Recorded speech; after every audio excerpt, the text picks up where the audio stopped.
कुछ चीजें हम लोग भूल जाते हैं और भूल भी जाना चाहिए। पुण्य करके भूल जाओ, पाप याद रखो, पाप सबको बताओ, सुनो आज हमने ये पाप किया है, आज हमसे ये गलती हो गई। पाप सबको बताने से ना पाप खत्म हो जाता है। पुण्य को भूल जाने से पुण्य बढ़ता रहता है। पुण्य बताना नहीं चाहिए, पुण्य बताओगे तो पुण्य नष्ट हो जाएगा। भाई बताने से चीजें खत्म हो जाती हैं। अब आप कहो कैसे? देख लो ना, प्रैक्टिकल कर लो। आप बहुत दुखी हैं, माना कि उदाहरण एग्जाम्पल, आप बहुत दुखी हैं और आप किसी से अपना दुख बता दो तो क्या हो जाता है? दुख हल्का हो जाता है, कम हो जाता है। ये बात सही है या गलत है? क्यों मैया, बात ठीक बा?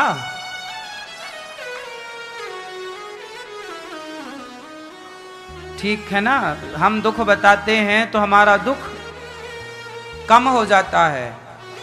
अच्छा, दुख बताने से दुख कम होता है, सुख बताने से सुख कम होता है, और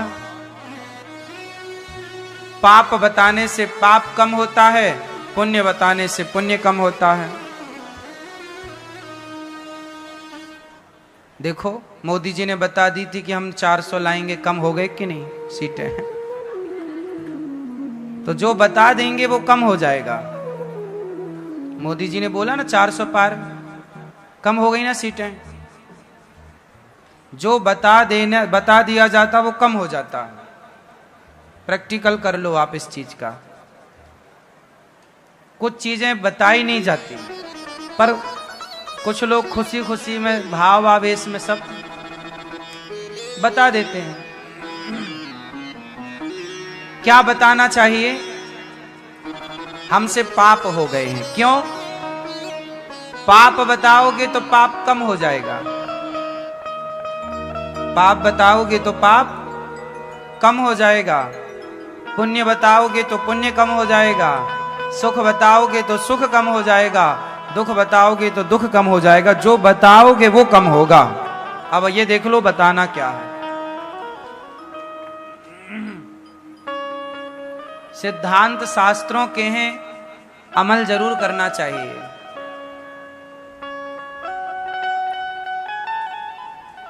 बात समझ में आई क्या मैया? कभी ये नहीं बताना चाहिए कि हमारे पास पैसा कितना है। कभी ये नहीं बताना चाहिए कि आप कितना पैसा कहाँ रखते हैं, किस तरह से आपका आय है। अपनी आय नहीं बतानी चाहिए, खुल के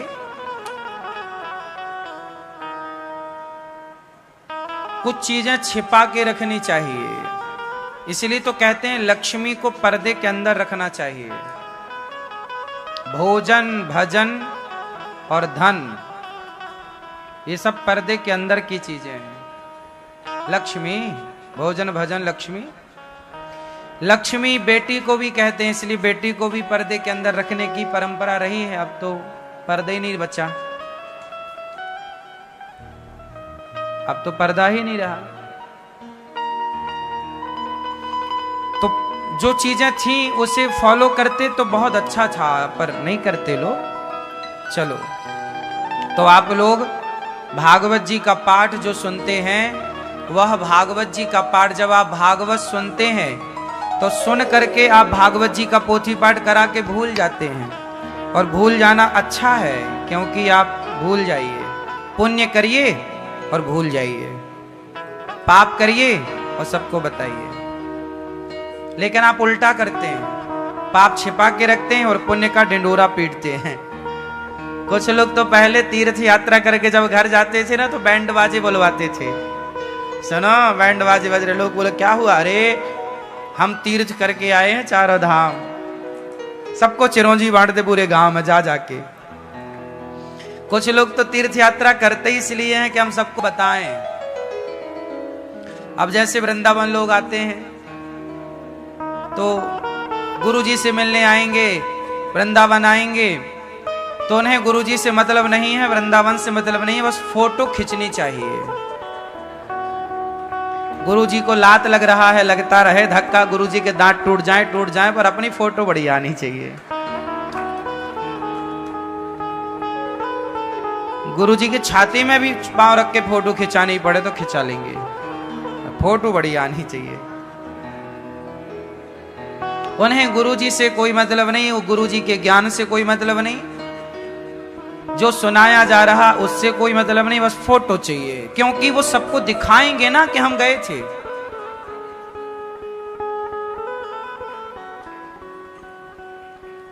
बस यही बचा है अब, दिखावा। जबकि क्या होना चाहिए, अंतर्मुखी होना चाहिए। क्या होना चाहिए, अंतर्मुखी। हम वृंदावन आए, यहां हमने भगवान का अनुभव किया, सत्संग किया, उस ज्ञान को अर्जित किया, बात सही है। उस ज्ञान को धारण करिए, वो आपके कल्याण के लिए है, प्रदर्शन के लिए नहीं है। फोटो लेना बुरा भी नहीं है, लेकिन फोटो ले ली, जैसे आप जहां बैठे हैं वहीं से आप फोटो ले लीजिए। आप अब लोग आते हैं कैसे, दर्शन करने आए हैं गुरुजी के, गुरुजी बैठे सामने, हाथ आगे यूं,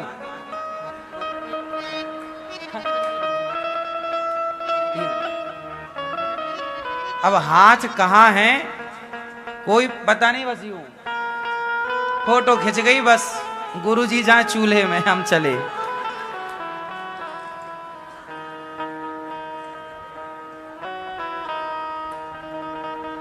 ये बचा है, इसे कहते हैं प्रदर्शन।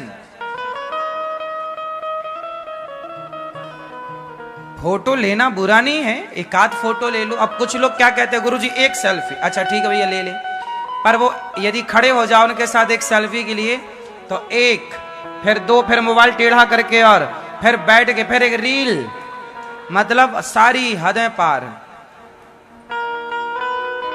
कहेंगे एक, खींचेंगे चार, और चार खींचने के बाद भी वो कहेंगे नहीं खींची। आजकल तो फोटो खिंचवा खिंचवा के परेशान हैं।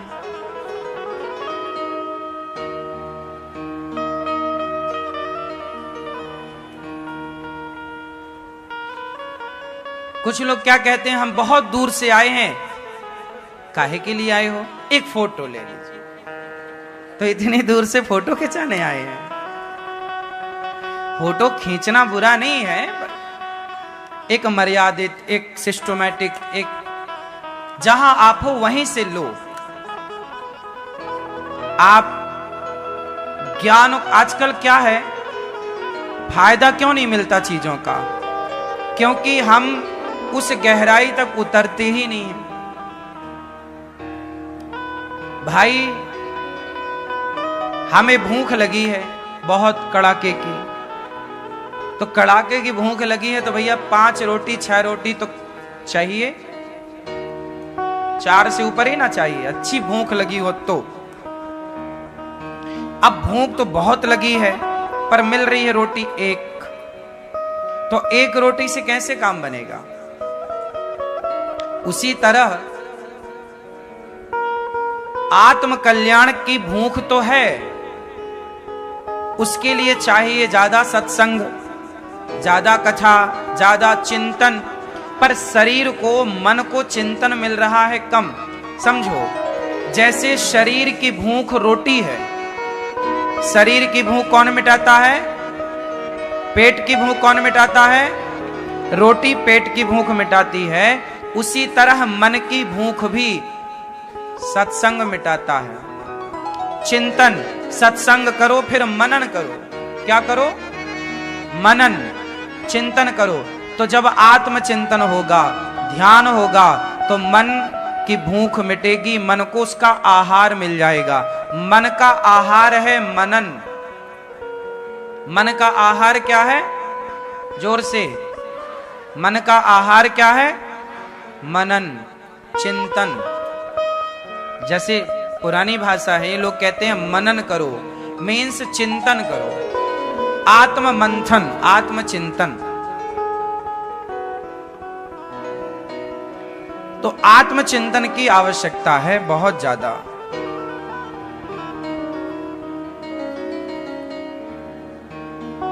इसलिए भागवत जी का पाठ आप लोग बिठाए हैं, जितने भी यजमान परिवार, सब बड़े भाग्यशाली हैं।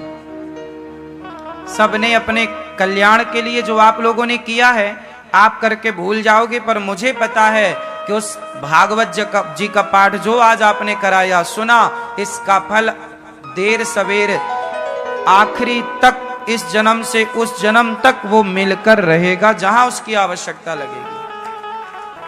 इसलिए आप लोग भी भागवत जी का पाठ जरूर कराओ और करा के भूल जाओ। पुण्य करो, चिंतन करो, नाम जप करो, धाम की यात्रा करो, भूल जाओ। दान करो, पुण्य करो, भूखे को भोजन कराओ, प्यासे को पानी पिलाओ, भूल जाओ। हमसे गलतियां हुई, पाप हुआ, वो याद रखो।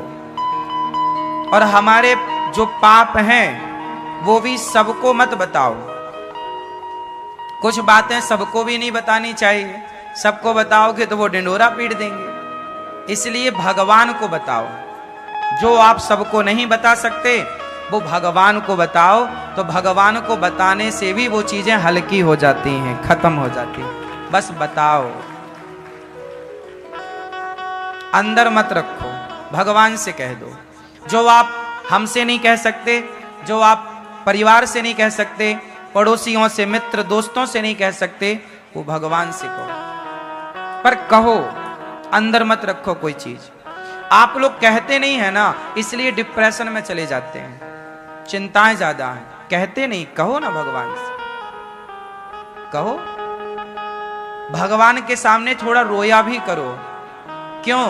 आपको एक बात बताएं, जब कोई रोता है ना, उसे रो लेने दिया करो। रोने से ना व्यक्ति हल्का हो जाता है।